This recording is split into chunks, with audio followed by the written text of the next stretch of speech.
Hola, buen día, Agustín. Buen día, Nico. Buen Buen día a día. tus oyentes. Buen día. Bueno, ¿cuál es el punto, el aspecto, el detalle que consideran más urgente cuando se habla de falsas denuncias? Puntualmente, ¿hacia dónde va la mirada, Elba? Eh, a que las dos partes que están en el proceso puedan presentar el plexo probatorio, valga la redundancia, para poder llegar a la verdad. Ajá. Sabiendo que la verdad no es una sola, ¿no? Claro, pero en un proceso judicial todos los elementos probatorios deben ser tenidos en cuenta. ¿Para qué? Para llegar a la verdad y acreditar o no la acusación. Y de ahí en más saber si es real o estamos frente a una falsa denuncia. Claro. ¿Qué se plantean frente a la falsa denuncia, ¿no? Porque pareciera ser cuando uno habla de falsa denuncia ya un juicio a priori, ¿no? Decir, bueno, si estamos frente a una falsa denuncia ya es un juicio a priorístico. ¿Cómo se hace para despojarla en todo caso de ese rótulo? Nosotros tenemos como un principio a trabajar que es el no a las falsas denuncias, sino que después se dice falsas denuncias o falsas acusaciones. Nosotros decimos no a las falsas denuncias, no que no se denuncie, no que no se investigue. Justamente estamos diciendo que se debe realizar cuando uno presume que está frente a un hecho delictivo, que se denuncie y que se investigue. Y cuando se investigue, que se abra la posibilidad que aquella persona denunciada, eso no es específicamente en mi caso, ¿no? Porque en el caso que yo trato son los docentes, se pueda presentar todas las pruebas y no sea solamente el relato de un solo lado. Eso. Preocupa mucho la cantidad, el número de denuncias en el ámbito educativo y que involucra a docentes. Sí, es ¿Por qué? preocupante porque casi todos los días tenemos a alguien nuevo por el daño que provoca, porque son retirados inmediatamente de sus funciones, se les arrebata la presunción de inocencia y los dejan en la calle para iniciar un proceso judicial que es largo, que es gravoso, porque cuesta en el ámbito penal bastante dinero, y los docentes no están preparados por eso, y casi la mayoría de los casos, ese día dieron las estadísticas en el Congreso, y se habló que en un 95% eran inocentes. Y porque el ámbito judicial y las personas que llevan adelante esta investigación no conocen el procedimiento administrativo y no conocen cómo se desarrolla la educación dentro del aula, que son por periodos de 40 minutos, que no es en el caso de los docentes que generalmente son acusados, son profesores de educación física y música y tienen sus dos acompañantes dentro del aula. Es un grupo estudiantil entre 22, 24, 25 alumnos, cuando hablamos del máximo, ¿no?, de alumnos, y son dos acompañantes que tienen los docentes, que en el caso de los pequeños es todo videado, y que la gente transcurre, el otro personal del colegio transcurre ahí por esos pasillos, y en el caso de educación física es un ambiente abierto donde a veces hay otras personas en las tribunas, por ejemplo, cuando están en educación física. No se dan estos hechos o estas clases no se dan con una sola persona, o sea, con dos personas, o una en cuatro paredes y un techo, o sea, en soledad, como suelen darse, porque los profes están acompañados siempre. No pueden, dice la norma, entrar al aula solo, y de hecho así ya los profesores hacen. O sea, jamás toman el aula si no están con sus dos compañeros pedagógicos, o el que le lleva las pelotas, en el caso de educación física. O le preparan los instrumentos. Doctora, Sí. aquí en Neuquén en el último tiempo hemos tenido varias denuncias por presunto abuso sexual. ¿Este es uno de los mayores temas en cuanto a las denuncias, a las falsas denuncias? Sí, sí. Acoso sexual, abuso sexual, sí. ¿Y qué otro tema, qué otro tipo de falsas denuncias hay? Lo que yo tengo en relación a los docentes es abuso, presunto abuso y presunto acoso sexual. De eso no tienen como en otros años, que era, no sé, por obviar la vía jerárquica, por no presentar la planificación a tiempo, por llegar tarde al aula, por generar un mal clima institucional. Todo eso que nosotros conocíamos hace 15 años atrás, hoy no está. Lo que está en el estatuto del docente, en lo cual se sancionaba al profe, no, eso no aparece ahora. Todo lo que aparece son con tipificaciones del Código Penal graves. Es lo que desacomoda al docente y a la sociedad. ¿Por qué este fenómeno? ¿Por qué se producen las denominadas falsas denuncias? ¿Cuál es la motivación subrepticia en esto? Yo la verdad que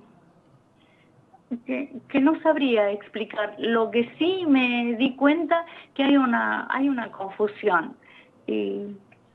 Por ejemplo, dicen, me acosa en los recreos el profesor. Donde yo estoy, yo siento su mirada, me mira de una manera extraña, perturbadora, no quiero ir a la escuela por esto. Generalmente se da en adolescentes, y si en casos que ya han sido archivados y cerrados, por ejemplo, de lo que lo acusen, esos días el profesor no estuvo, por ejemplo, de las fechas que ellos dicen, no estuvo, o de esas horas nunca estuvo en esos recreos, porque él no cubre recreos, por ejemplo, ese tipo de cosas. O que una niña de 3 años, la mamá aduce que se sentía acosada por el profesor de arte, por ejemplo. Sí. El profesor no tenía en esa aula y no cubría recreos. Y era una niña de 3 años. Esas cosas aparecen. Y los profesores atraviesan, son separados inmediatamente del cargo, atraviesan el proceso totalmente desamparados, porque en este caso acá el Consejo Provincial de Educación jamás ni los llaman, ni les preguntan, ni les facilitan absolutamente nada, teniendo en cuenta que él está amparado en la presunción de inocencia, que va a ser investigado. Entonces el profesor se siente abandonado, tirado a la calle y defenderte, manejate como puedas. Y después hay que acreditar de que eso nunca ocurrió, que no fue así. Y quedan así como llegan los profesores quebrados acá al estudio, que no paran de llorar, muchachos de 25, 26 años. También el día que los llamo para decirle que esto que se terminó, que se va a archivar, porque siguen llorando igual. Me llaman a veces para ir a sus casas para contener a su mamá o a su papá. Padres que se han infartado hace 1 semana y media. De su único hijo, hermoso, profesor de arte, que está atravesando una situación así, su papá se infartó. Claro. Y era también por una cuestión que me miraba diferente, que yo me sentía observada, que estaba mirando mucho mi cabello, por ejemplo. Pero el profesor atraviesa esta situación de proceso, es retirado de sus funciones. Y el resto de la gente también, el dedo acusador, ¿no? Eso, el desamparo de la presunción de inocencia, que es uno de los principios fundamentales.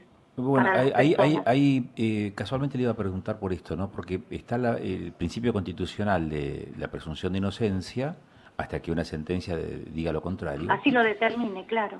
Y por otro lado, también está todo lo que es la normativa vinculada a niños, niñas y adolescentes que ameritan un plus protectorio, y pareciera ser que hay cierto consenso en ese aspecto. Entonces, en función de ese plus protectorio, el principio de inocencia queda relegado a un segundo plano, y lo que se argumenta o es lo que justifica o es lo que explica, no justifica, lo que explica, digamos, una separación temprana de ese docente de la función. Sí, es así. Lo que buscamos nosotros, y se buscó con la ley Facundo, que no sé si ustedes tienen conocimiento de la ley Facundo, que en el año 2019 un profesor de música, deportista, un muchacho lleno de vida, cuando es acusado por una mamá que dice que habían manoseado a su hijo, así era en principio, y después el niño terminó socialmente diciendo que había sido violado, atacado el profesor Facu en las redes. Facu en 2 meses terminó suicidándose, entró acá a la ría a la vuelta y se ahogó, se suicidó. Y a los 2 días la pericia determinó, llega la conclusión de la pericia, que el chico nunca había sido abusado, pero Facu ya no estaba. Entonces esa ley busca pararse en ese lugar de lo que ahí estás diciendo, es en que por supuesto que se debe activarse el protocolo inmediato del cuidado de los niños, de las niñas y los adolescentes. Estamos de acuerdo en todo eso, pero del otro lado, que es ese hilo tan transparente, tan fino, que divide, bueno, ¿qué pasa con el docente? Entonces, socialmente, ¿cómo hacemos? Protejamos al docente, dice la ley Facundo, el proyecto de la ley que va a ser promulgada en la semana esta, si Dios quiere. Entonces, ¿qué dice la ley? Vamos a proteger, a amparar al docente mientras dure este proceso, hasta que la justicia lo determine. ¿Qué quiere decir? Que le pedimos que, así como se activa, el Estado activa el protocolo de la protección de las niñas, niños y adolescentes, en el cual acordamos 100%, también se proteja a la contraparte. Entonces, ¿cómo? Desde acompañarlo jurídicamente mientras dure el proceso, y por otro lado, a tener, en caso de ser necesario, una ayuda terapéutica hasta que llegue la resolución. Y que se preserve esto de la presunción de inocencia. ¿Eso a qué va también, y qué es lo que necesita imperiosamente? Es que la sociedad tenga conocimiento de eso, que hay volver a retomar y ponerla en nuestras acciones diarias, la presunción de inocencia. Entonces, prepararnos nosotros para decir, bueno, no bajemos ese dedo acusador, esperemos que la justicia actúe y después lo va a determinar, pero mientras nosotros hagamos esto. Es un tomar conciencia, es un reeducar a la sociedad en eso. Entonces, por ese hilo tan transparente, por tan de fácil poder, ahora con las redes, por supuesto, de acusar a la otra persona sin tener conocimiento de cómo se desarrollaron los hechos, si se hicieron, y si no, de aquello que nunca sucedió. Claro. Elba, muchas gracias por estos minutos, muy amable. Bueno, un gusto.